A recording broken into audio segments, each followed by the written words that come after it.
যে সমাজের মধ্যে এরকম হায়াওয়ান বাস করে, যে হায়াওয়ানরা 7 বছরের মেয়েকে ছাড়ে না, 3 বছরের মেয়েকে ছাড়ে না, সেই সমাজের লোকেরা পশ্চিমাদের এই কথা যে 18 বছরের আগে বালেগ হয় না, পশ্চিমাদের কথা আমাদেরকে খাওয়াইতে চাও।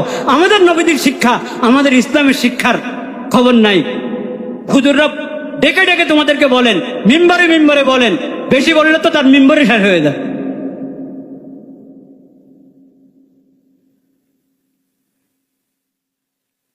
পশ্চিমা সভ্যতা যেখানে আগাগোড়া অস্থিরতার অপবিত্রতা, সেই সভ্যতা দেশের আইন বানাবা, সেই সভ্যতা দেশের শিক্ষা প্রতিষ্ঠান, সেই সভ্যতা দেশের সংস্কৃতি আর শান্তি আনবা।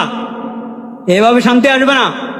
শান্তি আসবে ইসলামের শিক্ষার দ্বারায়, নবীজির সিরতের দ্বারায়। মনে রাখো। হুজুররা ওয়াজ করে যে যখন বয়স 7-8 বছর, কিন্তু দেখতে দেখতে কারো কুদৃষ্টিওয়ালাদের যাদের অন্তরে দোষ আছে, সমস্যা আছে, ব্যাধি আছে, তাদের জন্য আকর্ষণের কারণ হতে পারে। এখন তখন থেকে পর্দা করায় দাও, তখন থেকে কি করাও, পর্দা করাও। হ্যাঁ, আপনারা বলেন যে না 18 বছরের আগে তো বালেগ হয় না, 18 বছরের আগে বালেগ হয় না।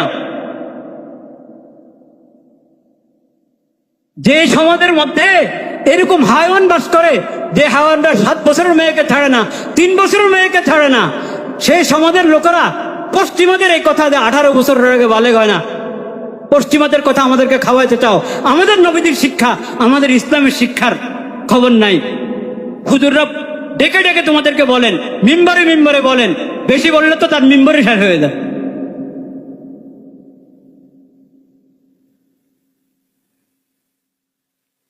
পশ্চিমা সভ্যতা যেখানে আগাগোড়া অস্থিরতার অপবিত্রতা, সেই সভ্যতা দেশের আইন বানাবা, সেই সভ্যতা দেশের শিক্ষা প্রতিষ্ঠান, সেই সভ্যতা দেশের সংস্কৃতি আর শান্তি আনবা।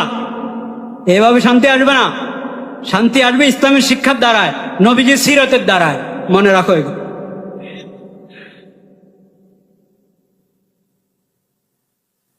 তো শরীয়ত তো বলেছেন, সূরাতুন নূরে পড়েন, আপনি সূরাতুন নূরের মধ্যে পড়েন, আল্লাহ তাআলা বলেছেন, হে নবী, আপনি মুমিন পুরুষদেরকে বলেন তারা যেন নজরের হেফাজত করে, দৃষ্টি নিচের দিকে রাখে, এদিক সেদিক না তাকায়, অপাত্রে না তাকায়।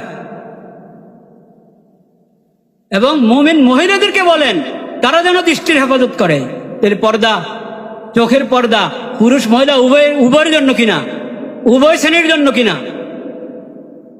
নবীজির এই শিক্ষাটা আমাদের সংসদ ভবনে উচ্চারিত হওয়া দরকার কিনা, আমাদের মন্ত্রণালয়ে আমাদের সচিব